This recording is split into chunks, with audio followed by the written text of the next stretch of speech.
rejoindre, très heureuse de vous rencontrer. Nous sommes à l'heure de notre très belle émission Panzan Tech, qui est une émission sociopolitique qui vous informe à temps réel le vérité et le vertu de notre pays, surtout beaucoup plus le vérité de la politique congolaise. En tableau d'aujourd'hui, comme à l'accoutumée, c'est une émission bilingue. Nous allons nous entretenir avec vous, nos très chers fidèles téléspectateurs du CSTV, vous qui nous suivez partout dans le monde entier, et beaucoup plus Maman Julie Wangaja, maman sponsor officiel du CSTV, beaucoup plus je vois aussi les boss Donna, hein, maître Donna, je salue à passant. Pourquoi pas le grand Tshisekedi, comprenons au moins, nous devrions valoriser notre langue, qui bientôt ça sera une langue internationale, qui boude Nakaboudé, là, moi je m'en tape, je m'en fiche, Kende Braza, mais là j'avais, ça n'engage que moi. Et comme je viens de le dire, le Congo est vraiment en danger permanent, le danger est là, mes très chers fidèles téléspectateurs, je vous en prie, je vous en supplie de bien vouloir vous abonner massivement avant que nous partageons ou bien nous nous entretenons à ce sujet qui est l'alerte du coup d'état Olingue Salama Nangonga Oyo Elingo Salama Toye Baba Nani Bani Babeta coup d'état Oyo na Congo na Ebino na ba preuve to Panzan-Tech. Je suis sérieuse liboso betandoke na bino bengande koyo alali la musaye panza émission et si kanyo son a fin fond et kokoma te et koma de façon que bandeko bozala alerté boye bana kozwa penza kokoto ba kozwa ba garde ni ne sengeli ko sala pour ko sauver mboka na biso Congo. Merci na bandeko ba soto bazuli ba kwa kolanda ngai na ngonga oyo lokola les grands Tshisekedi c'est André Mutebasenga, pourquoi pas mettre Walter Wali, monter ma maman Anne Katoba. Merci beaucoup na pasteur Jacques Foulakanda, monter ma maman Tété Foulakanda na Lyon, papa Émile Silou Diakombo, bon anniversaire aussi, j'en profite et à vous souhaiter bon anniversaire na papa Antoine Nzundu. Merci beaucoup bandeko mama Audito, vous êtes tellement ébélé les grands Koundepe mon vieux Varzi no Munteba, Congo Elingi Kokende. Congo Elingi Kokende, ndeko s'abonner, partager émission Oyo avant Nganabinoto Panzan-Tech. Merci bandeko. Merci à bandeko va partager émission et que ça la passe iné dans ti koloba pasteur Faya Nord Winner. Papa nangai Mohamed Kalengai na Lubumbashi. Ousmane Benza na ba Congo. Bandeko bakwa nazotanga bo panza be mission oyo bo panza. Twana virus munene na kati ya Congo. Virus ya bajete. Bandeko mabe koti mwambe koti zelo. Esenga liyanzi wana to longolango. So to longo liyanzi te to golela. Papa la mère Mbouyi na Mbujimai. Boze belé papa Foster na Bunia. Boze belé o bozo landanga nazo bonde la bino pour l'amour du Christ, pour l'amour de Dieu. Maman Audito, boza partout. Pasteur Jacques Foulakanda motema maman Tété Foulakanda. Nazo senga bino, boza éveillé. Bande Konabiso à Londres, là je vois mon vieux Walter Wali Chimanga, le champion du monde na boxe. Monté ma maman Anne Katoba. Ngonga na biso ekomi mabe. Au moment où le président Félix Antoine Tshisekedi Tshilombo azo bunda kobimisa Congo na libulu apesa yango forme azo sala ba démarche basango na SCC, le confession religieuse, ti baza ko bundisa gratuité et enseignement parce que ba yebi Paris gagnait un chef de l'État liboso eza yango wana. Balingi ko permettre chef de l'État à travailler malamu te, donc bazo ko handicapé ti bazo sala ba grève ekotaki, ebimaki, ezongaki, pour na handicapé chef de l'État.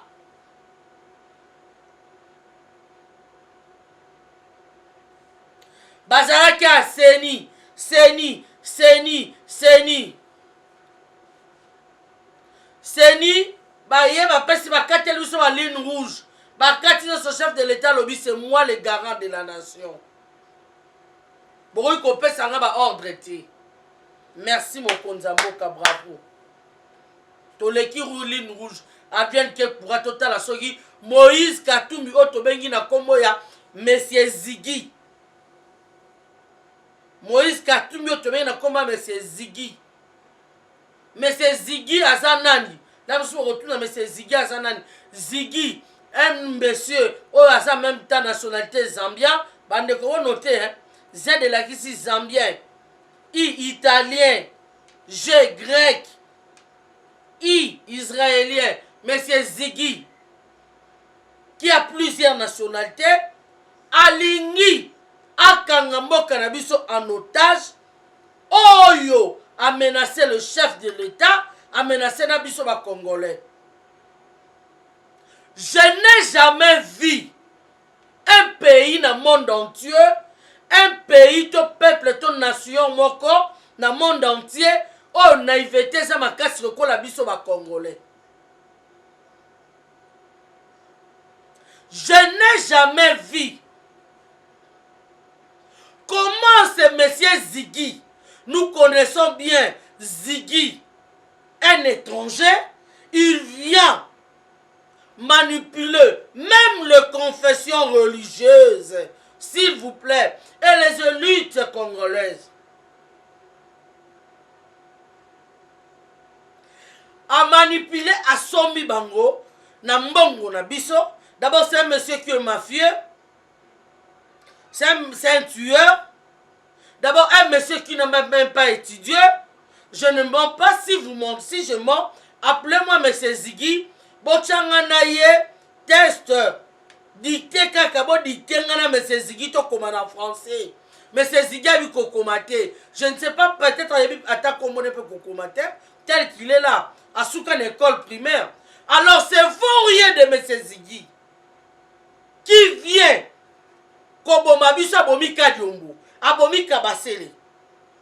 Peut aza ko continuer ko déranger le fils de ce pays na pouvoir na ye pour azwa ebonga ya présidence. Tovani nye biso ba Congolais tozotala. Il y a certains Congolais et certaines Congolaises oyo bazoko appuyer ye, oyo bazoko défendre ye. Quel genre de race y a peuple tozali? Quel genre de bateau tozali? Nous sacrifions notre pays, nous sacrifions notre frère, nous sacrifions tout de nous pour une petite somme d'argent qui vient d'un étranger. Et puis, toza conscience à l'aise. Je n'ai jamais vu, seulement au Congo. Alors, Ngonganabiso pakati l'air est grave. Ma belle, Zali. Ti basango bazosala ba manigance wana bazosala ba manœuvre bazosala ekenda kezongaki lelo na ekopanzela bino nteke na bisabino vérité les sango travail pona monsieur Ziggy oh boyebi na kombo ya Soriano. Je salue à passant maman Myriam Poi na papa venu na Norvège. Monsieur Ziggy Obozoyo Soriano Katumbi, un étranger qui a tué même Kadiombo, qui ne sait même pas écrire son nom, qui n'a même pas étudié, un commerçant qui a été fabriqué par un autre étranger de ces pays, comme un politicien.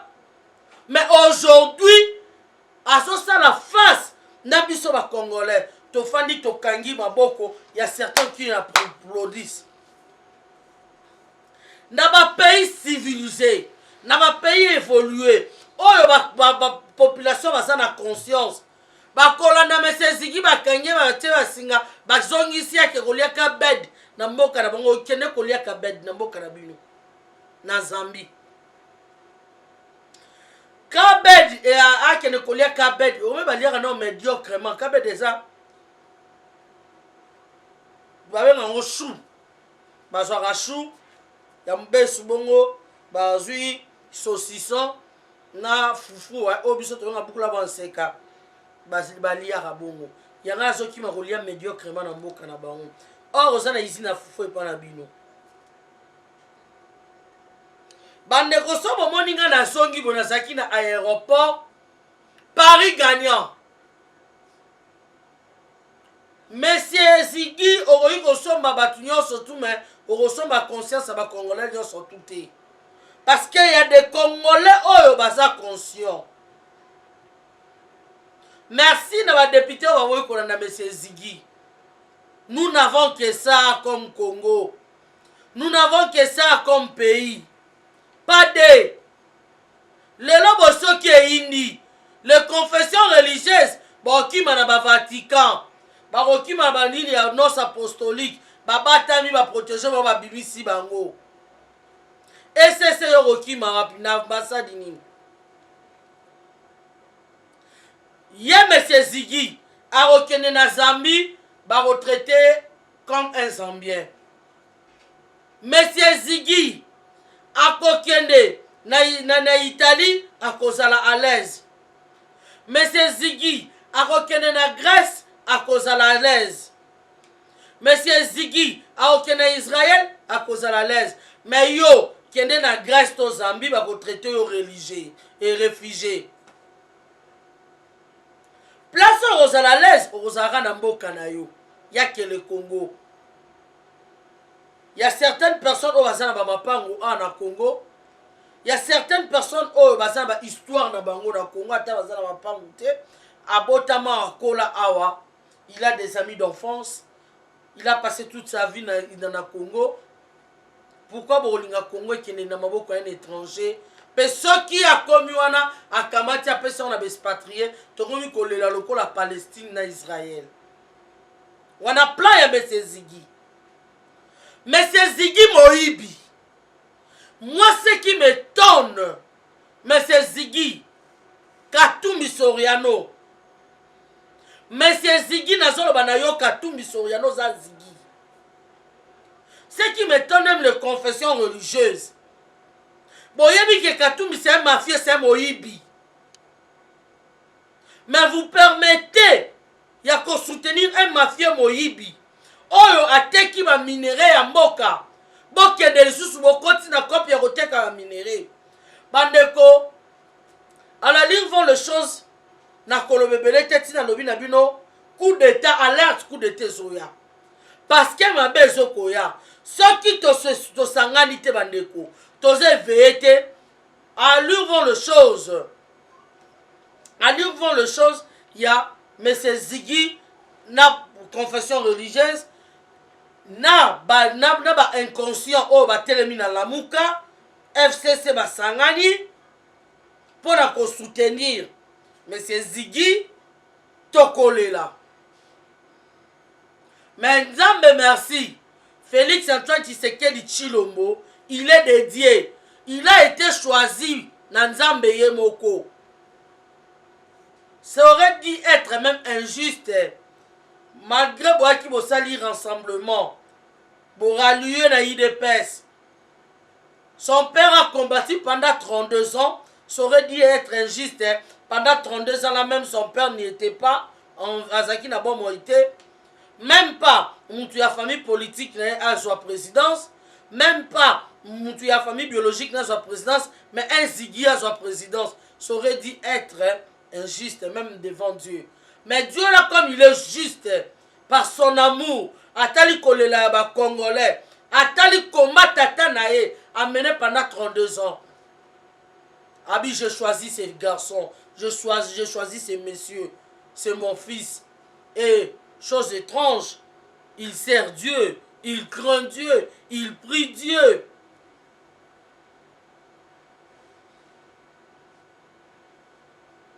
Mais yo Ziggy, osa grec, osa italien, un polythéiste, qui ressemble à Apollon, qui ressemble à nos soki etali biso te, qui ressemble à la déesse Minerva, qui ressemble à la déesse Vénus, etali biso te.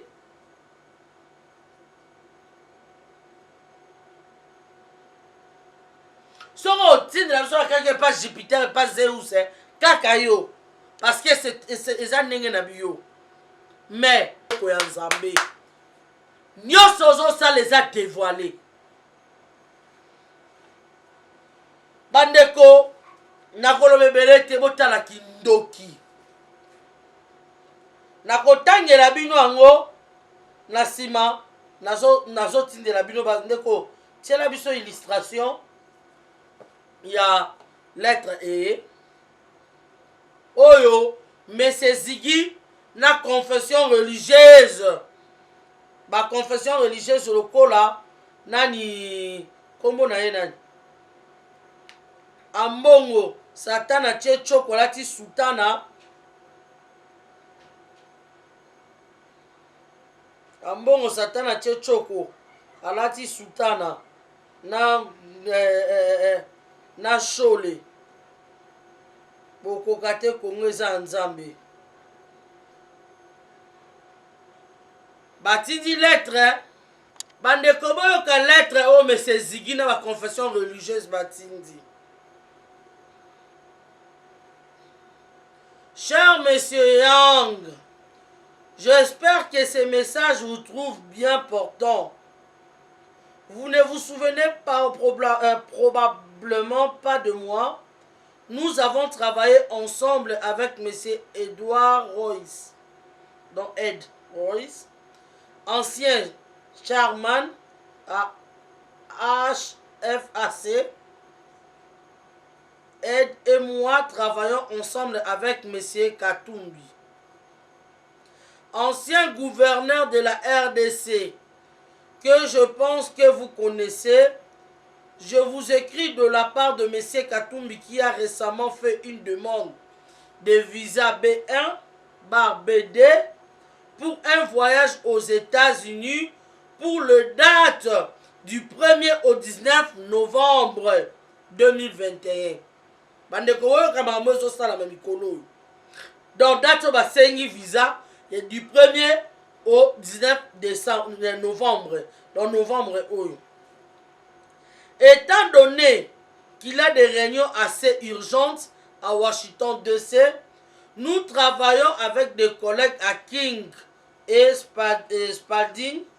Nous avons pu sécuriser pour lui des réunions avec des membres de ULR. Nous travaillons pour obtenir des réunions avec les NSC, le département de la Défense et d'autres importantes agences. L'objectif de ces réunions est l'évolution de la situation politique en RDC, le menace à l'Église catholique et le menace à la bonne évolution de la démocratie. M. Katumbi travaillera aussi sur le sujet tel que le minerai et les chaînes de valeur. Bande komozoka. Donc azokende skuna ko continue ko yiba pe côté ka minerai oyo aza même pas gouverneur, aza même pas un citoyen, donc un monsieur congolais, mais azokende lobbying, ko senga lobbying américain, ko senga lobbying partout d'ici de là pour azwa moyen ya koteka ba minerai na biso lisusu. Dangereux ce monsieur. Batoto akatanga bino badoza kuna. Katumbi alingi ateka ba minerai lisusu. Aza dangereux. Tokokoba. Monsieur Katumbi ira aussi à New York pour des réunions avec le secteur privé et aussi des officiels des Nations Unies en tant qu'ex-leader congolais qui bénéficie de la confiance des membres du Congrès américain et des membres de l'administration.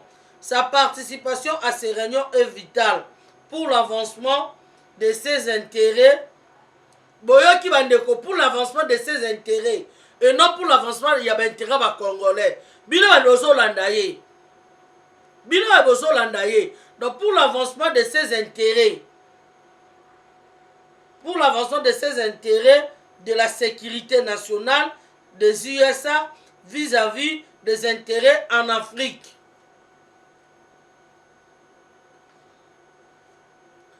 Moto ya boye bandeko na ngai mukanda yango wana. Mukanda yango yo. Ndeko tika mukanda defandaka abongo bandeko watanga. Son anglais. Eza soni pe mawa. Kotala les confessions religieuses. Na bandeko bozo kende église bokoyi koteya pe basango te kaka bango bateyaka biso bino mpe bokoyi koteyaka bango te batika misa mabe.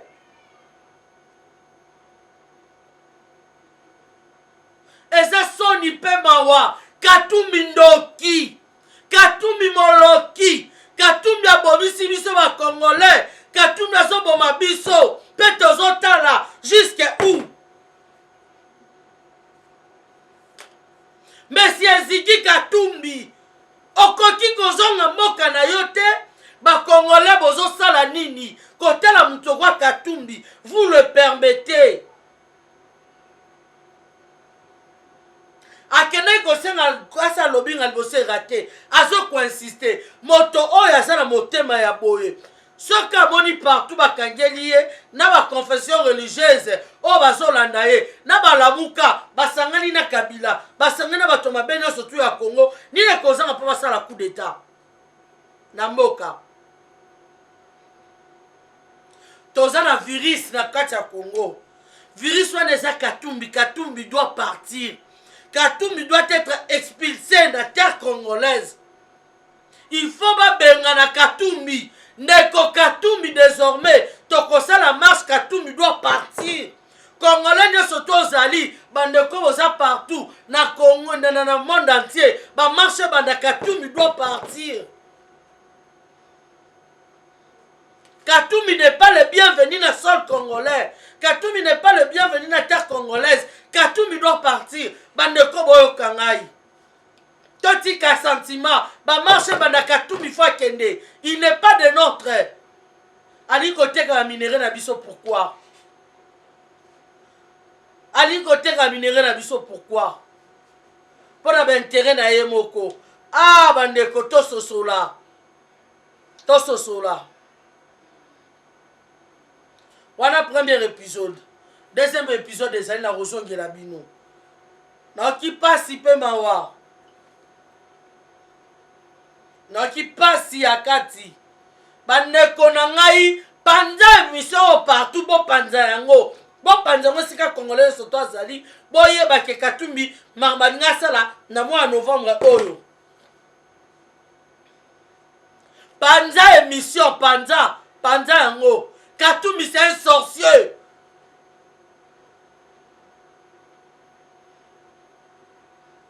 Monsieur Ziggy, Katumbi Ziggy, kena kolia kabedi na mboka na bino, Zambi, tu n'es pas le bienvenu na mabele na biso Congo. Ozana obi ko komate, obi ko tangate, mo bobela biso une tête bien faite, Kadiombo. Wa otangisa ko de génération en génération na ba no la musuba zama yelo kwa yete. Okitisa mutu na ye. Zongela commerce politique ya yote. Soko lingo tika mabela Congo, Katumbi Ziggy. Ça la commerce na yo, mais ba minerai te teka mbisi fufu. Ya ba minerai te. Na solo bana yo Katumbi Ziggy. Soki boboyi, bopianga na fara dicté. Aya to koma. Soit pas ça mon père, il y a certains points de presse en français. Tu vas doit poser ma question sur ma journaliste. Non préparé, tu as les brisques. N'importe quelle question, tu as posé mon français à Robimisa. Katumbi n'a pas étudié. C'est un même pas D6.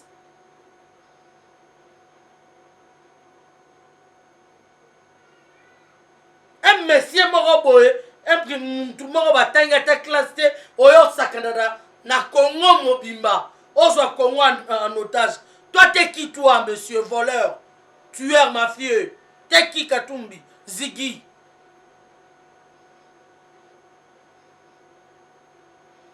Ba marche désormais il faut ça là-bas. Bande konanga Katumbi faut azonga mboka na bon, il n'est pas le bienvenu chez nous. Merci beaucoup na sukiawa. Oh asa mato ya koyoka ayoka.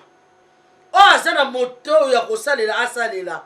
Parce que Congo ton tourner en soki Katumbi azaka kaboye azo ko financer mbongo apotoli biso pour lelo Katumbi ko na mbongo wana botu na mbongo azo ya pia kabasele. Botu na mbongo escroka ya Jekamine. Yo Ziggy, n'importe qui a papa na musée, le père Kabila Azaki, yo ozaki na Congo. Yo ozanga na Congo. Sur l'année de ces derniers temps, monsieur le maire ne surtout à Kalaba, Koufi, pendant qu'on va tracer surtout. Yo nga si toye biote, rentre chez toi Ziggy. Tu n'es pas le bienvenu. Ziggy rentre chez toi. Naba nilotique nyo surtout bozo continuer maître avocat nilotique. Bokeba, maître avocat nilotique. Keba. Le Congo est ce que ça Congo va jeter. Les Congo ya kalaté. Tu vas nous parler de ta famille. Mais c'est l'avocat nilotique. Keba. Bateau aux un sentiment diabolique. Bon, continuer. Le Congo d'aujourd'hui n'est pas le Congo d'hier. Congo est Tikali Boye. Pe Eko Kangamba Boye. Eko sera dirigé par le fils de ce pays. Le fils et fille de ce pays. Et non les étrangers, c'est fini. De père et de mère, au l'unité qui est Congo Moussous. Brassa Pézard. Au Katara Pirogue. Papa Nakati, merci. Parce que Nayo Kikanda Makasi.